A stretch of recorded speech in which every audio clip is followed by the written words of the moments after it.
Esse é aquele podcast da Beta. Aquele podcast onde ela compartilha suas aspirações e surtos pessoais para não ter que fazer terapia 24 horas. Pegue o seu café ou algo mais forte e boa viagem. Oi, gente. Hoje eu tô com meu café de verdade aqui. Estou de volta. Não abandonei vocês. Eu fiquei 2 semanas longe porque uma semana eu estava viajando e na segunda semana eu estava correndo atrás do tempo que eu perdi viajando, né? Então, que eu não consegui gravar, mas estou aqui de volta. Eu poderia falar 1 milhão de coisas aqui sobre o que aconteceu na minha vida nas 2 últimas semanas. Queria falar de Corrida das Blogueiras. Anotei para falar de Tremembé hoje. Anotei também uma coisa que aconteceu comigo no carro. Anotei 1 milhão de coisas. Porque eu estou tentando não me pressionar, como eu já falei com vocês outras vezes, a não ter que fazer um podcast genial o tempo inteiro e às vezes só contar o que está acontecendo na minha vida, né? Então eu me preparei para hoje, para a gente falar desses assuntos, só que eu acho que a gente não vai falar nada disso. Por quê? Antes de subir para cá, eu estava ali tomando meu café e caí num TikTok, que caí depois numa matéria. E essa matéria, ela tem muito a ver com uma coisa que a gente já falou aqui. E acho que essa matéria, ela resume uma coisa que eu penso demais, demais, e que me incomoda profundamente, profundamente, e que eu acho que a gente não está falando disso o suficiente. Eu acho que a gente precisa muito de um contramovimento, que é o contramovimento desse lugar da internet, que é: eu não devo nada a ninguém, o outro é problema do outro, aquela coisa do colocar limites. Eu preciso, se a outra pessoa está fazendo uma coisa que me incomoda, é só eu me afastar. E todas as relações, né, qualquer coisa que a outra pessoa faz comigo, eu tenho que impor meus limites. Então não é não, eu não preciso explicar nada, eu não preciso pensar sobre o emocional do outro, eu preciso pensar só em mim. Então a gente hoje tem na internet, né, cada vez mais pessoas falando isso. Temos que proteger a nossa paz, temos que pensar na gente primeiro, temos que pensar, temos que colocar limites. Se o outro é a gente cada vez mais desaprendendo a lidar em comunidade. Por que isso tem me afetado tanto e por que eu tenho pensado tanto? Porque eu tenho sentido, e com muitas outras coisas na minha vida, o quanto as pessoas estão profundamente solitárias, né? E ainda mais quando a gente está falando de um contexto de cidade grande, né? Um contexto... Eu estou aqui em São Paulo e aqui eu acho que isso se fica mais exacerbado, porque a pessoa que mora numa cidade pequena, principalmente numa cidade muito pequena, ainda tem muito essa história da comunidade, ainda existe muito a comunidade, muito ativa, né? As pessoas elas se relacionam. Eu estava vendo o TikTok antes de vir para cá, e aí tem um vídeo de uma menina falando assim: elas são vizinhas, mas param no mercado para fofocar. E aí são 2 pessoas, são 2 mulheres, assim, deve ter seus 50 anos, apoiadas assim num saco de arroz e fofocando no meio do mercado. E a gente cada vez mais tem ido para um lugar tão individualista, de pensar em si primeiro, de acreditar. Eu falei isso aqui outro dia no podcast, né? O quanto a gente estava higienizando as nossas relações e a gente achando que colocar limite, né? Dizer até onde o outro pode vir. Se eu não quero ir num tal lugar, eu desmarco. Se eu não quero fazer tal coisa, eu não faço. E não sei o quê. E eu não sou obrigada a me preocupar com o outro. Isso está sendo profundamente péssimo para a gente como sociedade. Não só por uma questão idealista, de vamos viver em comunidade, olha como a comunidade é linda, mas, na verdade, num lugar de saúde física e mental. Porque seres humanos, se tem uma coisa que nos constrói, e aqui eu vou até ter um discurso bem biologizante, assim, Se tem alguma coisa que nos define enquanto espécie, se tem alguma coisa que nos define enquanto animal, é a necessidade da comunidade. O ser humano só passou a conseguir existir e viver porque a gente não tem dentes super fortes, a gente não corre super rápido, a gente não sabe escalar uma árvore, obviamente tem gente que sabe, a gente não tem uma força absurda. O que nos fez nos diferenciar de outros animais, né?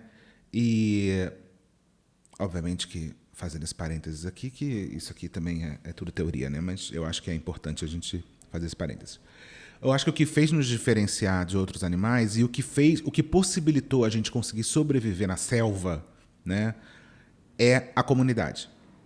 É a gente começar a viver junto, é a gente começar a um se preocupar com o outro, é um caçar para a tribo inteira, e é o outro fazer a comida, e o outro fazer a roupa, e o outro ajudar na construção, e foi assim que a gente chegou onde a gente chegou. E a gente hoje tem alimentado cada vez mais esse discurso de somos seres individuais, né? Somos seres que não precisamos um dos outros. E a gente está vivendo numa geração profundamente solitária, gente. E a pandemia piorou muito isso, porque a pandemia construiu uma limitação física mesmo. Tanta gente ficou doente mentalmente na pandemia pelo isolamento. Então, voltando ao que eu estava falando, eu acho que assim, se tem uma coisa que nos constrói enquanto espécie é sermos seres gregários mesmo, sermos seres que precisam viver em comunidade. O nosso cérebro é todo construído para lidar com a relação com o outro. E a internet fez a gente se acostumar de acreditar que ter relações pela internet é a mesma coisa de ter relações offline. E a gente tem visto cada vez mais pessoas que têm 1 milhão de relações, mas que nunca encontra ninguém, que passa o dia inteiro em casa, que fica trancado no quarto, que faz o máximo possível para não se relacionar com nada, que acha o máximo estar num espaço onde ela não precisa ver ninguém. E a internet alimentou muito isso, gente, muito, porque hoje a quantidade de conteúdo falando sobre colocar limites e não se relacionar com o outro e só fazer o que você quer. E aí eu lembro que eu falei no podcast falando que relação tem a ver com, às vezes, você fazer o que você não quer. Relação tem às vezes, a ver com você deixar a pessoa passar por determinados limites e saber até que limite a pessoa pode ir. E aí eu estou fazendo esse preâmbulo inteiro para chegar nesse texto. É um texto da Dazed, de uma mulher chamada Maybelle Morgan. E aí o título é Is Inconvenience the Cost of Community? Que eu traduzi aqui o treco todo e eu quero ler junto com vocês. Pode ser? Inconveniência. Será que a inconveniência é o custo de ter uma comunidade?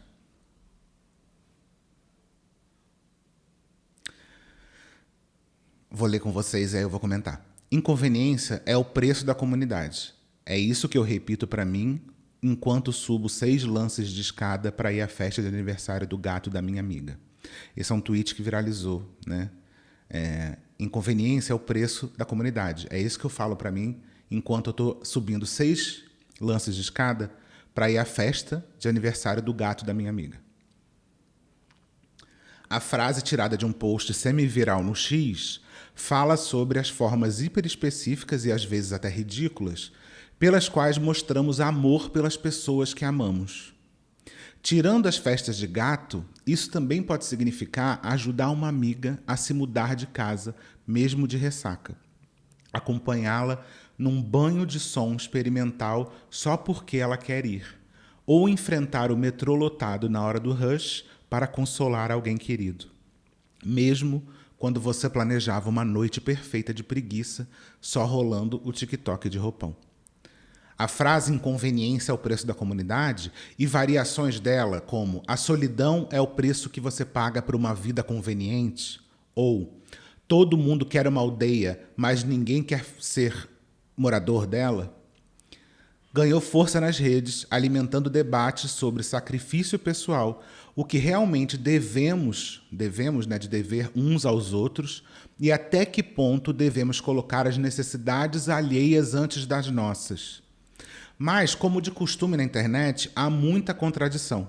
Afinal, passamos os últimos anos ouvindo que deveríamos dizer não com mais frequência, impor limites, cortar relações com quem despeja traumas e praticar autocuidado de forma quase religiosa. Agora dizem que devemos fazer mais pelos outros, ou corremos o risco de morrer sozinhos. Então, afinal, qual é a medida?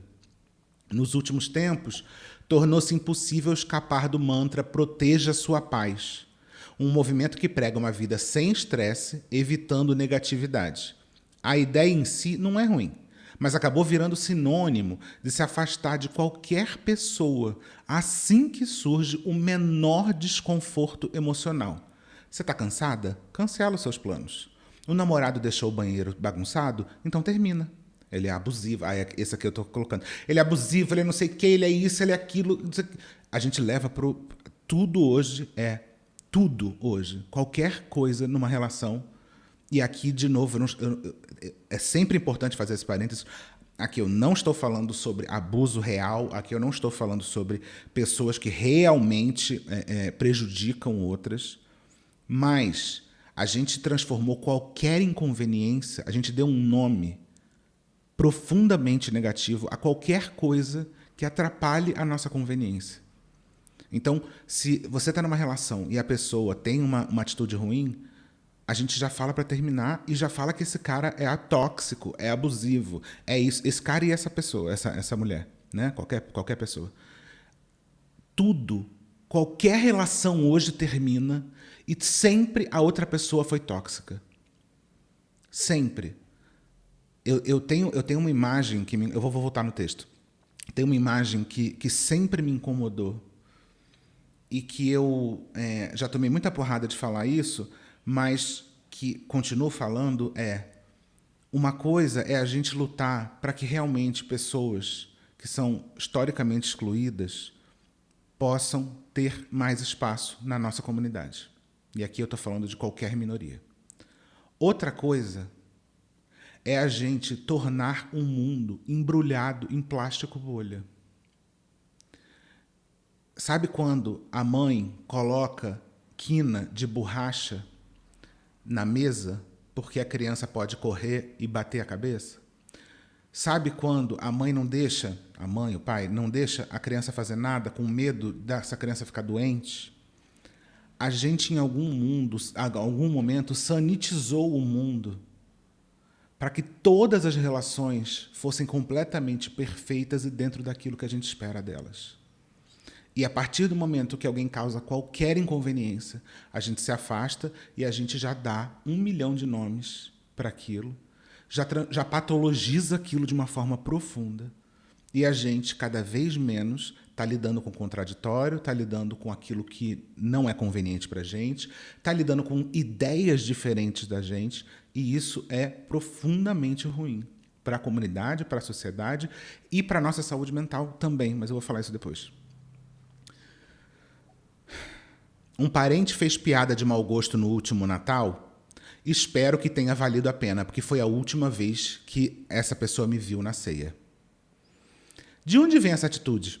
Segundo a psicoterapeuta e autora Heloíse Alexia, a tecnologia tem nos empurrado para vidas cada vez mais isoladas e assépticas, afastando dos espaços sociais e dos encontros presenciais e nos confinando em espaços privados. Ela alerta para as consequências, citando um estudo de Harvard que durou 80 anos e mostrou que a qualidade das relações é mais importante que a genética para uma vida longa e feliz.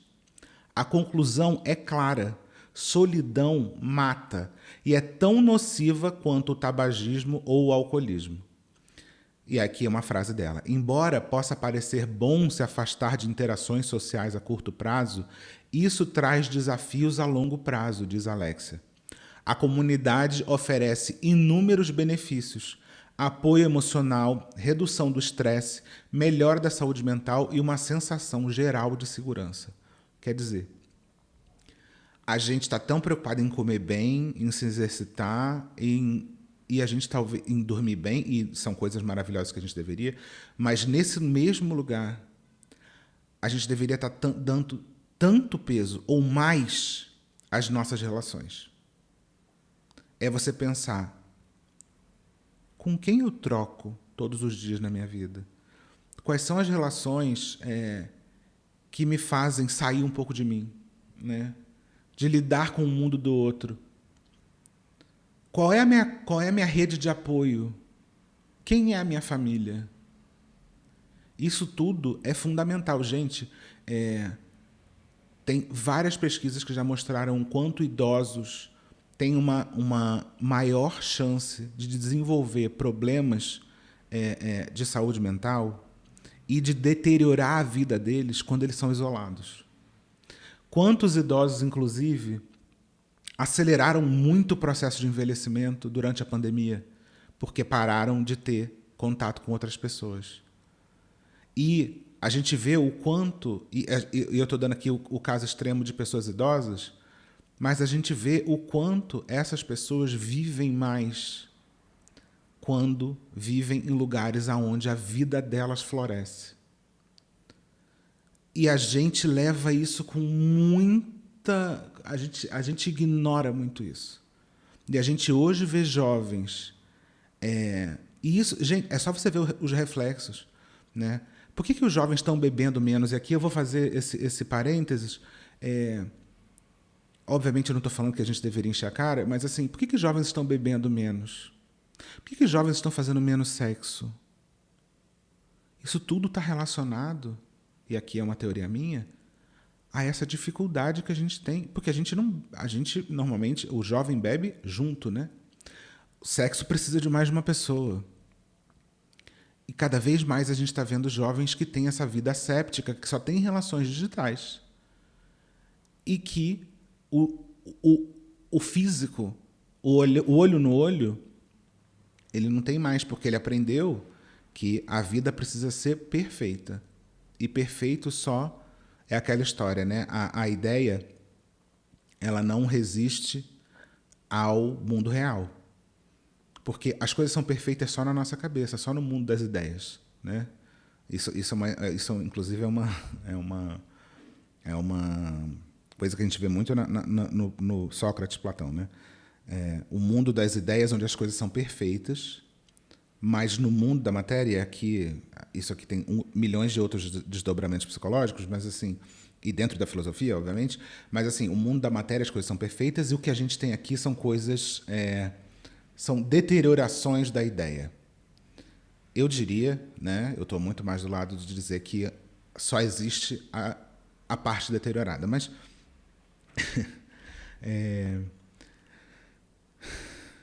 a gente perdeu, a gente tem cada vez mais perdido a capacidade de estar nesse processo de lidar com as coisas que não são perfeitas, das coisas não serem exatamente o que a gente imaginava delas. E é por isso que a gente está o tempo inteiro. Eu termino com a pessoa que eu tô porque eu vi não sei onde que uma pessoa que ama de verdade faz isso. Não, mas calma aí. Uma coisa é essa ideia projetada do que é uma relação. Outra coisa é a vida real, a relação real. É muito mais complexa, mas a gente simplificou muito, né? Voltando aqui. Claro que é importante manter limites saudáveis e saber curtir a própria companhia. Mas essas tendências parecem uma supercorreção. Slogans de fuga, não ferramentas de conexão. Quer dizer, no meio dessa história de precisamos impor limites, precisamos dizer não, é só a gente criando uma redoma de vidro em torno da gente próprio, perdendo as relações e colocando isso como sendo uma coisa super positiva, como sendo você se colocando em primeiro lugar, como sendo você se autocuidando. A vida moderna é rápida, fragmentada e extremamente individualista, afirma Camelin Kaur, psicoterapeuta especializada em ansiedade de alto desempenho. A comunidade traz o alicerce de ser visto, reconhecido e apoiado nos momentos bons e ruins, O desconforto social faz parte desse processo. É ao lidar com os atritos, desacordos e reconciliações que criamos profundidade nas relações. E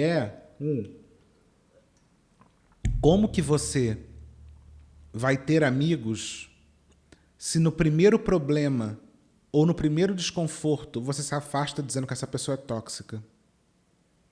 Sendo que os atritos, os desacordos e as reconciliações que criam profundidades. As profundidades de relação nossa acontecem a partir dos conflitos, porque é o conflito. Gente, duas coisas perfeitas que não interagem, não criam atrito entre si, não se transformam. É no atrito entre uma coisa e outra que um e outra sai transformada nessa história. E essa relação se torna cada vez mais profunda. É passando por momentos de dificuldade, é na hora que você está fudida e alguém vem e tá ali do seu lado para te ouvir, para te abraçar. É naquela hora onde você se desentende e depois você fala, caralho, mas eu te amo acima de tudo. É nessa hora que a relação dá outros passos. Porque senão ela fica eternamente num lugar superficial. E a gente buscando pessoas que não são tóxicas, que me respeitam como pessoa, que não sei o quê. E no fundo, você não está procurando gente que não é tóxica, que te respeita. Você está não querendo deixar ninguém entrar. E em algum momento a gente fica sozinho. Isso me lembra muito a fala da Marília Gabriela, falando que hoje ela é uma pessoa muito solitária, porque durante a vida toda ela recusou convites para fazer qualquer coisa. E aí ela diz, e ela fala isso de uma forma claramente, com um certo pesar, ela não fala isso de uma forma leve, porque a gente se acostuma a viver nessa solidão, e como a gente se acostuma com muita coisa, né, gente? Ela fala que ela negou tanto, tudo, que hoje ninguém mais chama ela para nada. E hoje ela vive uma vida bastante solitária. E ela fala isso com um certo pesar, né? E é um pouco isso. É o que a gente tem construído hoje em dia. Se evitamos conflitos e só buscamos o conforto, corremos o risco de viver conexões rasas e superficiais, que funcionam como câmaras de eco. Nossa, isso aqui também é fundamental, gente. É a diversidade de pensamento que enriquece as nossas vidas. Como crescer sem errar, sem aprender com os outros, sem ser desafiado? As pessoas estão mais solitárias do que nunca, mas não veem relação entre isso e a sua recusa em suportar as manias alheias, a enfrentar pequenos desconfortos ou se sacrificar minimamente em nome dos outros. Em outras palavras, todo mundo quer uma aldeia, mas ninguém quer ser aldeão, né? Então todo mundo quer ter uma rede de apoio, mas ninguém quer ser realmente, de verdade, parte dessa rede, sendo um dos pontos dessa rede. Isso aqui eu acho que é muito fundamental. Ó. As pessoas estão mais solitárias do que nunca, mas não conseguem ver relação entre isso e a dificuldade delas e a recusa delas de lidar com a imperfeição do outro. Para deixar claro, não se trata de esgotar nem de aceitar a dor profunda ou o abuso. Porque sempre quando a gente entra nesse lugar, o papo da defesa automática é isso. Então você está dizendo que eu tenho que ficar com um cara que é abusivo e é escroto e não sei o quê, e que vai me fuder? Não. Não é isso que eu estou falando. Então a gente sempre leva para o extremo. Então você está defendendo esse cara que é um lixo? Não. Mas às vezes não é nesse lugar. Às vezes a pessoa ela é só uma pessoa que pensa diferente, que age diferente e que se a gente quer ter aquela relação, a gente vai ter que lidar com aquilo. E eu falo isso sobre relacionamento o tempo inteiro. Para mim, relacionamentos que duram não é um relacionamento que você ama a pessoa.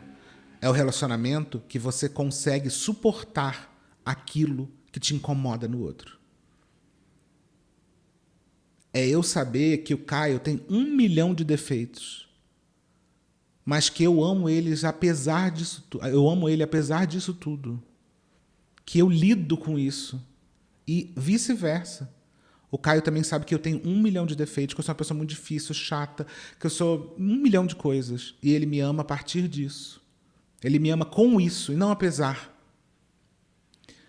E eu estendo isso para todas as minhas outras relações, as minhas amizades.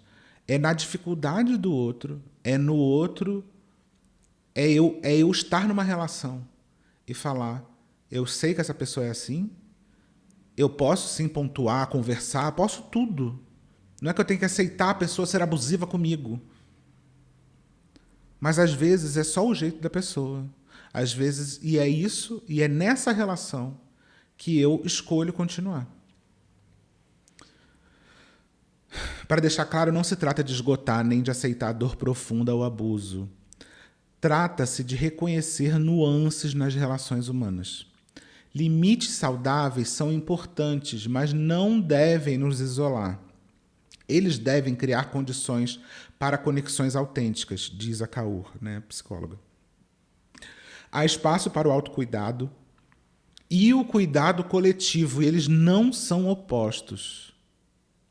É essencial se afastar de situações realmente nocivas, mas tolerar algum atrito social ou pequenas quebras na rotina fazem parte de ser humano. Eu admito, eu era do tipo que cancelava planos de última hora alegando autocuidado. Ainda bem que tive amigas que me chamaram à razão com toda a razão. E aqui eu lembro de uma coisa que eu falei aqui. Se você marca uma coisa com uma pessoa e isso é importante para ela, eu lembro que eu acho que eu falei isso num vídeo, na real. Eu não sei se eu falei num podcast, que era uma história de uma amiga. Foi isso mesmo.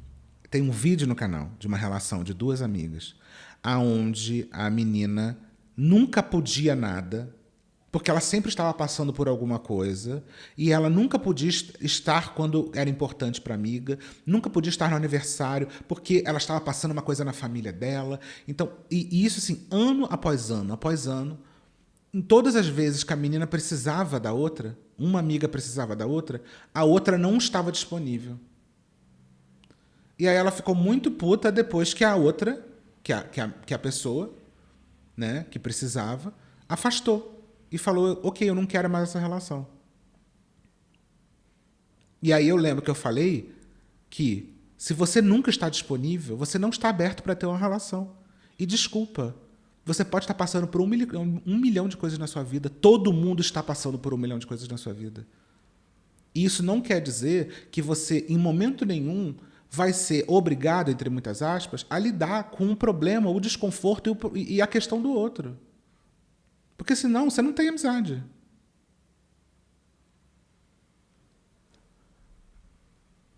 Eu tô fazendo uma relação o tempo inteiro quando eu tô lendo aqui. E a Kafrender, eu já vi ela falando isso algumas vezes. E assim, olha eu vou dar uma volta bem grande para falar sobre isso. A Juve foi num programa da Samira e passou um trote para a Kafrender, né? E aí, no meio desse trote, ela fala. Ela brinca dizendo que ela estava sendo cancelada, eu acho, que alguma coisa aconteceu. E a Camila falou assim: Você quer que eu vá para aí? Isso era 9h30 da noite. Você quer que eu vá para aí? Eu posso. E isso sem entender nada, né? Você quer que eu vá para aí? E aí, depois, quando elas dizem que é um trote, ela fala: Nossa, eu já estava aqui pensando, eu posso deixar. Eu posso chamar alguém. O meu filho não está aqui, eu acho que está com o pai. Eu acho que se eu pegar o carro lá, eu chego em 20 minutos na casa dela. E isso, e engraçado, né? Como determinadas coisas que acontecem marcam, né? Isso é amizade, cara. E não quer dizer que você vai largar tudo, porque tem gente que é assim também, aí de novo, levando para o extremo. Mas tem gente que sempre vem a nós, mas o vosso reino não existe. Sim, gente. Mas nem tudo é isso. Nem tudo. Essa história do amiga, eu tô indo até aí. Amiga, você precisa sair. Amiga, você está precisando de uma coisa.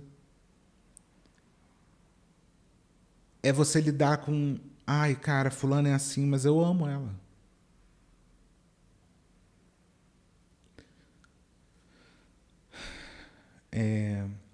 Admito, eu era do tipo que cancelava planos de última hora, alegando autocuidado. Ainda bem que eu tive amigas que me chamaram a razão com toda a razão. Além de acordar um pouco mais descansada, o que eu ganhei com isso? Nada. Eu aprendi que a longo prazo as minhas amizades valem muito mais do que o conforto momentâneo de ficar na cama. Ninguém gosta de estar cansada, mas percebi que o esforço vale e muito. Comunidade não é feita para ser eficiente ou conveniente, diz Kaur. Pertencer de verdade exige rearranjar agendas, conviver com diferenças e ter paciência quando seria mais fácil desistir. Essa inconveniência é o investimento, porque o retorno é conexão profunda, é senso de humanidade compartilhada e a segurança psicológica de não carregar a vida sozinha. Eu já passei horas ajudando amigas a revisar perfis do Hinge, não sei o que é isso. Consolei crises emocionais e familiares. Acompanhei demissões e julgamentos. Já me ofereci para viajar 2 horas só para avaliar vibrações de um cara que uma amiga conheceu num date. Felizmente nunca precisou. Em troca, dormi em camas de amigas depois de términos, passei natais presas com elas e fui abraçada, literal e emocionalmente, após perdas devastadoras. No fim das contas, parece que devemos muito umas às outras. E isso é a tradução daquela... É a inversão daquela frase do eu não devo nada a ninguém, ninguém deve nada a mim, você não deve nada na relação com outra pessoa. No final das contas, parece que devemos muito umas às outras. Talvez a forma mais eficaz de proteger a sua paz não seja se isolando. Sim, a solidão pode ser mais fácil, mas definitivamente não é a melhor escolha. A vida em comunidade é caótica. As pessoas vão exigir tempo e energia. Elas vão nos irritar e até nos magoar. Mas, ao tentar evitar o desconforto, também evitamos o melhor da convivência: o apoio, o afeto e a sensação de pertencimento. Afinal, é convivendo e sim, se incomodando que a gente constrói uma aldeia.